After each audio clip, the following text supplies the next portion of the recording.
Alright, you guys, I figured I would document the blizzard that we had because, oh my god, I almost slept. Alright, I thought I would document all the snow that we actually got from the blizzard.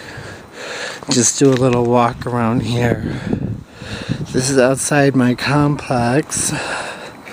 Blizzard 2011.